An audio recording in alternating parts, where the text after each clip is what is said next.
And Eric said it actually started as a sequel to Cow Runner. No. Yeah, which I know you're a big fan of, Tom. I love Cow Runner.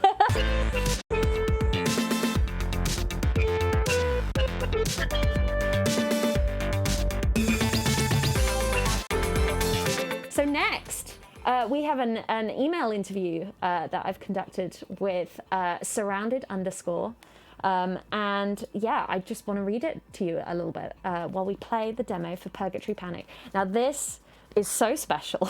I love it so much. I'm a big fan of Edmund Macmillan's game. So he worked on games like Super Meat Boy and The End Is Nigh. This gives me huge vibes. It's a 2D sort of puzzle platformer with all sorts of obstacles and these end bosses, and like you just have to see this art style in action. It's unbelievable. So I'm just going to grab my iPad where I've got some amazing answers from Eric, the developer. Surrounded in the chat. Yes! Hi, Eric! Welcome. Thank you for this. Thank you for helping us out with your interview. Yeah, Eric has written some really, really thoughtful answers to a bunch of questions that I sent him. And yeah, we're going to watch Tom play a little bit of the DreamsCom demo for Purgatory Panic. Mike, yeah, I love this so much. I know Jacob is also obsessed with it. I have never seen anything quite like this. The art style is fantastic. So I had to ask Eric about how he achieved this. And yeah, I mean, look at this. Like, so you're this little horn character, and you're rescuing the souls of the damned as you do, just out of the goodness of your heart. It's not optional, but a nice thing to do. Exactly. I love that little bit. It's very sweet, very sweet. So yeah, I mean, as you can see, you're sort of spiraling into the center of the screen. This is just the tutorial level. But at the center of each screen is a boss that you have to destroy by reaching there and dodging all the obstacles and maybe collecting a few souls along the way. Oh, it's just... Look at this. It's so good. I tell you what, it's kind of got big Roko vibes in the end there. It does. But, it's a baddie, so we got to go get it. Let's go get it. Look, these animations are absolutely amazing. Oh. My goodness. It's begun, everybody. Yeah, it's begun. Well, there's plenty of sides that you actually do need to touch because true. there's a fantastic wall jump in this game. So let me read out some answers from Surrounded, from Eric, and let's learn a little bit more. So it's Eric, I'm going to butcher the pronunciation of your name, and I'm so sorry. Eric Roggeveen, Surrounded _ on PSN, is from the Netherlands, which is why I am terrible at pronouncing your name. I'm terrible at jumping. And Tom's terrible at jumping, so it's a great start. And this is Eric's game, Purgatory Panic. I asked Eric, how long have you been interested in game development? Because, I mean, my goodness, it's already fantastic looking in here. Eric said, I remember as a kid, I used to draw Super Mario levels on paper. So in a way, I guess, almost as long as I've been playing games. I just never had a way to turn those ideas into actual playable levels. In the past, I've messed around with things like Flash and Game Maker, Eric says, but even creating simple actions was so complicated that I never really got very far. Dreams is the first time I've managed to complete a game. So yeah, just super awesome that Eric's been interested in game development for a long time and has even tried out other tools and has come to Dreams and is making cool stuff for us all to play in Dreams. So that is just fantastic. Yeah, so I was like, let's talk a little bit about what Purgatory Panic is. And Eric said it's a 2D platformer with short, challenging stages, as we can see. Tom is so helpfully demoing. How you doing? I'm fine. Good. There's no combat, just jumping and avoiding obstacles. Yeah, which is really great. So you'll see when we get to the end boss, which we will, Tom. Thank you. One of the end bosses. You'll see that there's a little bit of it's not really combat. Eric's totally right. Yeah, you have to take it on basically. You'll see when we get there. Eric said, I'm trying to design it so that anyone can reach the exit. I feel like he's really, really coming for you now, Tom. Yeah, anyone in brackets, Tom. Anyone. Yeah. But each level also has 3 collectible souls. We saw one of them earlier, those little white ghosties, in hard to reach places. Grabbing all those is going to be much harder, Eric says. Yeah, I've made the executive decision to forego the rest of the song. No, that's so cool. No.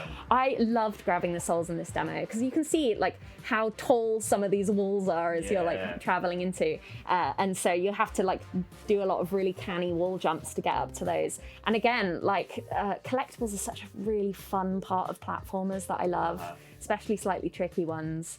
I remember like collecting tumors in the Ender's Eye and stuff. Like this really gives me those vibes. You had a mini heart attack over there. I had a mini heart attack. I thought I'd done it, but I'd saved myself. You got it. Are you going to go for this? You can do Shall it. It's like a wall jump and then a jump over. And the checkpoint is pretty fair. Yeah. So yeah, there you go. Ah! Oh, come on. You've got, what I would, also look at that rewind. That's so We had to show that slick. off. It's so good. I'm pointing to the TV over here. Sorry, everybody. Yeah, you've got a lot of air control. So you'll actually find, like, when you're in the air, you can go further than it looks. Okay. He's a very floaty little dude, this guy. Yes. Now back you go. Yes. Did it. Wonderfully demoed. Yeah, it's so fantastic. The soundtrack is fantastic, and Eric gave a little shout out to the composer. He said, for the first time I'm collaborating with a composer instead of just grabbing existing songs from the Dreamiverse. L Android 9000 is making a custom soundtrack for this game, which has been an amazing experience. And it sounds fantastic. No, the music is so fitting. Dun, dun, dun, dun. Touch them sides, touch them sides.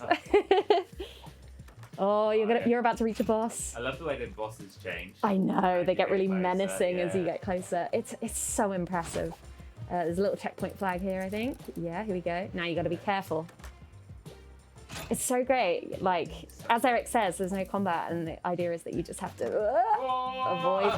avoid the attacks as you go. Oh my goodness, oh my goodness. Oh, absolutely fantastic. Oh, that was close. Okay, blow up the boss and then I'll read some more of Eric's. Boom indeed. Look at that. Oh, I love those little sound effects. Level complete. Well done. One soul. One soul. It's okay. It's a start. Yeah, and as you can see, it's a really generous DreamsCom demo. So please go play it in game. It's playable for everyone right now. This stage is awesome. Look at that boss down there. So Reminds good. me of like a Cuphead boss or something. The color choices alone are so awesome. So let's talk a little bit about this art. Eric revealed the magical secrets behind this incredible spiraling art style. I said there's this amazing visual effect that looks like the player is traveling deeper into the level. How did you come up with this idea? Is there anything in particular that inspired you? And Eric said it actually started as a sequel to Cow Runner. No. Yeah, which I know you're a big fan of, Tom. I love Cow Runner. Cow Runner is like, if you've not played Cow Runner, Eric, top 5 dreams. Oh, it's so great. So this is really born of Cow Runner. Wow. So no wonder it's so brilliant. I know, right? Here we go. I had this idea that instead of running the same circle over and over, Eric says, I could add more variety by making the cow run on an infinite spiral with randomly generated segments. So now we see how we're coming to this. Yes. He says that plan turned out to be a little bit too ambitious. I couldn't make it work, but I did like how it felt to run on the spiral, especially once I fixed the camera to the cow so the world rotated around you. When I added a jump button, it almost felt like a platformer, so I decided to go with that idea instead. Here's how it works. The spiral is actually a big hollow tower, Eric says. Right. If you stand in the middle and look up, the perspective makes it look like a spiral. So we're at the bottom of a big tower right now. Big tower. Yeah, and that 3D is looking 2D just by the color use. Clever. It's so cool. He says, originally my plan was to only show the shadow of the tower so that the image would be completely flat like a 2D game.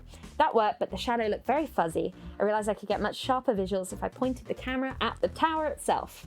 Still get the flat 2D image. I turned off all the light sources so that everything is completely black. Then for contrast, I put a huge text gadget in the background so you can still see what's going on. But yeah, it blew my mind. And I was like, of course, genius. it's 3D, but it looks 2D. Yeah, that is so good. Oh, How are you doing on this level? I went for the soul and then I was like, no. Oh, hubris. Yeah, no, it's just like Hubris.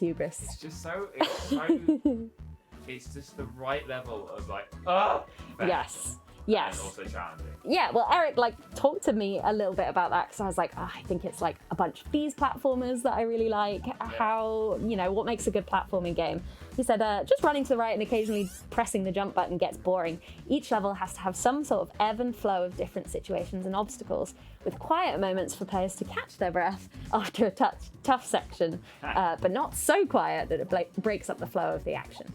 Nice. So yeah. Perfect. Oh, you just got caught on the edge there. Yes. Oh, It's fine, you're showing off that amazing rewind function. Yeah. Eric, of course, created Ultimate 6-in-1 minigame retro cart which is great. in Dreams. See that on stream. Yeah, Oh. it's so fantastic. So he's got a few tips on making 2D games in Dreams. He says the biggest challenge is you have to work in a more structured way. Tools of Dreams are great for improvising 3D spaces without having to worry too much about the gameplay. If you put a puppet in the scene, everything basically just works. And then I'm exaggerating a little, of course.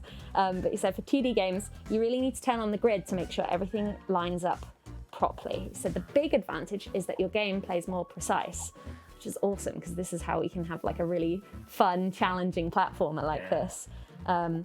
He said you can create intricate jumping challenges with lots of tiny platforms because the player has complete and intuitive control over every jump. Super awesome. He's not sure when the full game is coming out yet, he told me. But he said just making levels until the game feels complete to me. Yeah. It'll definitely be this year though, apparently. That's very exciting. I am super, super excited about that. Sorry, I'm dying so much. You are She dying asked me where are my skills. I'm so sorry. Not here. Oh no, not here. Not here. Not here. But yeah, I mean, that is Purgatory Panic. Thank you so much, Eric, for answering all of my questions about how this works. So awesome to have you on the show.